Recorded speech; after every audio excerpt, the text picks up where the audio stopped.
would be delighted to share this today, that all the attention given to her, she would like to share it with someone. And so I want to share this with all of you. Maybe you saw it in the paper and maybe you didn't. Another body is found in front of the doorway of the homeless hotel.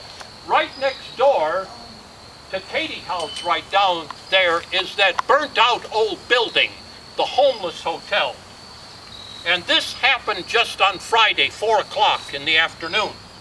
A passerby found a dead homeless man just inside the front doorway of a homeless hotel in the 1200 block of Sprague Street, right down there, about 4:30 p.m. Friday, according to Shreveport Police Detective Jeff Brown. The unified black male had been shot an unknown number of times within an hour of when his body was discovered, Brown said. The man was pronounced dead at LSU Hospital in Shreveport. A witness told authorities she saw two males leaving the area but could not give any description. Shreveport police spokesman Jim Taliaferro said. The two-story structure where the man's body was found is a dilapidated, fire-damaged apartment building in Shreveport's Ledbetter Heights neighborhood, right across the street here. The city owns the building, which has been set for demolition, according to Brown. Mayor Cedric Glover shut down the building years ago after a woman's body was discovered inside, said Shreveport Police Corporal Lonnie Haskins, who responded to both homicides. The woman, an active member of the military, had been hog-tied and shot once in the forehead, he said. Since then, homeless people have squatted there, Haskins said. A water cooler perched outside and firewood stacked at the back door evince this.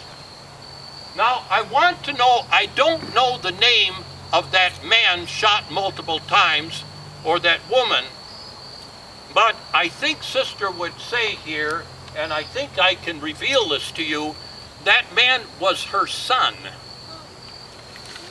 and that woman was her daughter. And what she would be saying today is, take care of my kids.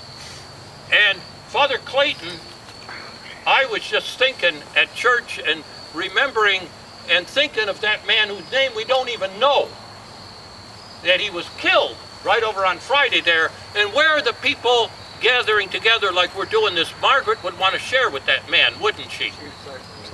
So I have a cross for that man. And that woman who was murdered, I don't know if they ever caught it or anything. I don't know her name either. And so that's the daughter, and that's the man who was just killed right across the street there.